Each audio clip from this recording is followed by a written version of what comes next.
ತುಂಬ ಆರೋಗ್ಯಕರವಾದ ಮೊಳಕೆ ಕಾಳು. 6 ಥರದ ಕಾಳುಗಳನ್ನು ಮೊಳಕೆ ಕಟ್ಟಿ ತುಂಬ ಚೆನ್ನಾಗಿ ಮೊಳಕೆ ಬಂದಿದೆ.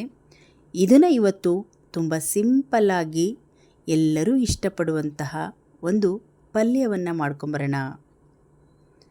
ನಾನಿಲ್ಲಿ ಕಾಳುಗಳನ್ನು ಒಂದು ಅರ್ಧ ಬಾಕ್ಸಷ್ಟು ನಾನು ಮೊಳಕೆ ಕಾಳುಗಳನ್ನು ತೊಗೊಂಡಿದ್ದೀನಿ. ಅವನ್ನು ಒಂದು ಅರ್ಧ ಭಾಗದಷ್ಟು ಕುಕ್ಕರಿಗೆ ಸೇರಿಸ್ಕೊಳ್ಳೋಣ. ಒಂದು ರೌಂಡ್ ತೊಳೆದು ನಂತರ ಈ ಕುಕ್ಕರಿಗೆ ಹಾಕ್ತಾಯಿದ್ದೀನಿ. ಇದನ್ನು ಕರೆಕ್ಟಾಗಿ 1 ವಿಷಿಲ್ ತೊಗೊಂಡ್ರೆ ಸಾಕಾಗುತ್ತೆ. ರುಚಿಗೆ ತಕ್ಕಷ್ಟು ಕಲ್ಲುಪ್ಪನ್ನು ಸೇರಿಸ್ಕೊಳ್ತಾ ಇದ್ದೀನಿ. ಸ್ವಲ್ಪ ನೀರು ಹಾಕಬೇಕು. ಜಾಸ್ತಿ ನೀರು ಹಾಕಿದರೆ ಮತ್ತೆ ನಮಗೆ ಒಗ್ಗರಣೆ ಮಾಡುವಾಗ ಚೆನ್ನಾಗಿರೋದಿಲ್ಲ. ಈಗ ಒಂದು ಕಡಾಯಿ ಇಟ್ಕೊಂಡು 2 ಚಮಚದಷ್ಟು ಎಣ್ಣೆ ಹಾಕಿ ಸಾಸಿವೆ ಜೀರಿಗೆ ಹಾಕ್ತಾಯಿದ್ದೀನಿ. ಈಗ ಹಸಿಮೆಣಸಿನಕಾಯಿ, ಬೆಳ್ಳುಳ್ಳಿ, ಕರಿಬೇವು ಸೊಪ್ಪು ಸಣ್ಣದಾಗಿ ಕಟ್ ಮಾಡಿ ಹಾಕ್ತಾಯಿದ್ದೀನಿ.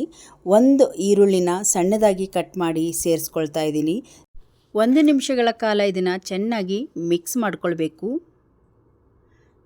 ಈಗ ಸ್ವಲ್ಪ ಕೊತ್ತಂಬರಿ ಸೊಪ್ಪನ್ನು ಹಾಕ್ಕೊಂಡು ಈಗ ಬೇಯಿಸಿರುವ ಕಾಳುಗಳನ್ನು ನೀರು ಸಮೇತವಾಗಿ ಹಾಕ್ತಾಯಿದ್ದೀನಿ.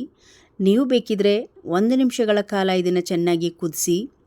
ಇದರಲ್ಲಿರುವ ಗ್ರೇವಿ ಬೇಕಂದರೆ ಮಕ್ಕಳಿಗೆ ಈ ಗ್ರೇವಿ ಜೊತೆಗೆ ಕಾಳನ್ನು ಹಾಕಿ ನೀವು ಬೌಲಲ್ಲಿ ಹಾಕಿ ಕೊಡ್ಬೋದು. ಬೇಡ ನಮಗೆ ಇದರ ರಸ ಬೇಡ ಅನ್ನೋದಾದರೆ 1-2-3 ನಿಮಿಷ ಚೆನ್ನಾಗಿ ಸಿಮ್ಮಲ್ಲೇ ಇಟ್ಟರೆ ಆ ರಸ ಎಲ್ಲ ಕಂಪ್ಲೀಟಾಗಿ ಬತ್ತಿ ಹೋಗುತ್ತೆ.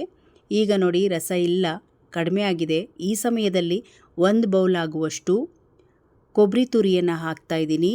ಈಗ ಇನ್ನೊಂದು ಸ್ವಲ್ಪ ಕೊತ್ತಂಬರಿ ಸೊಪ್ಪನ್ನು ಹಾಕಿ ಚೆನ್ನಾಗಿ ಮಿಕ್ಸ್ ಮಾಡಿಕೊಂಡ್ರೆ ಆಯಿತು ನೋಡಿ. ನೀವು ಇದನ್ನು ಸುಕ್ಕ ಟೈಪ್ ಆದರೂ ಮಾಡ್ಬೋದು, ಅಂದರೆ ಮಸಾಲೆ ಎಲ್ಲ ಹಾಕಿ ಮಾಡ್ಬೋದು, ಸಾಂಬಾರು ಮಾಡ್ಬೋದು, ಸಲಾಡ್ ಮಾಡ್ಬೋದು. ಇಲ್ಲ ಅಂದರೆ ಈ ರೀತಿಯಾಗಿ ಸಿಂಪಲ್ಲಾಗಿ ಒಂದು ಕುಕ್ಕರ್ ವಿಷಿಲ್ ಮಾಡಿಸ್ಬಿಟ್ಟು ಈ ರೀತಿ ಒಗ್ಗರಣೆ ಮಾಡಿ ಆದರೂ ತಿನ್ಬೋದು. ತುಂಬ ರುಚಿಕರವಾಗಿರುತ್ತೆ. ಮಕ್ಕಳಿಗೂ ಕೂಡ ತುಂಬ ಇಷ್ಟ ಆಗುತ್ತೆ. ವಾರದಲ್ಲಿ ಒಮ್ಮೆ ಆದರೂ ಈ ರೀತಿ ಬೆರಿಕೆ ಕಾಳಿನ ಮೊಳಕೆ ಕಾಳಲ್ಲಿ ನೀವು ಪಲ್ಯಗಳನ್ನು ಮಾಡಿ ತಿಂತಾ ಇರಬೇಕು. ತುಂಬ ಚೆನ್ನಾಗಿರುತ್ತೆ. ಒಳ್ಳೆ ಪ್ರೋಟೀನ್ ಭರಿತವಾಗಿರುತ್ತೆ.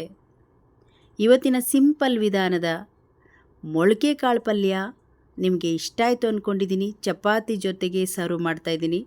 ತುಂಬ ಚೆನ್ನಾಗಿ ಬಂದಿತ್ತು. ನೀವು ಕೂಡ ಒಮ್ಮೆ ಇದೇ ವಿಧಾನದಲ್ಲಿ ಟ್ರೈ ಮಾಡಿ ಹೇಗಿತ್ತು ಅಂತ ಕಮೆಂಟ್ ಬಾಕ್ಸಲ್ಲಿ ತಿಳಿಸಿ.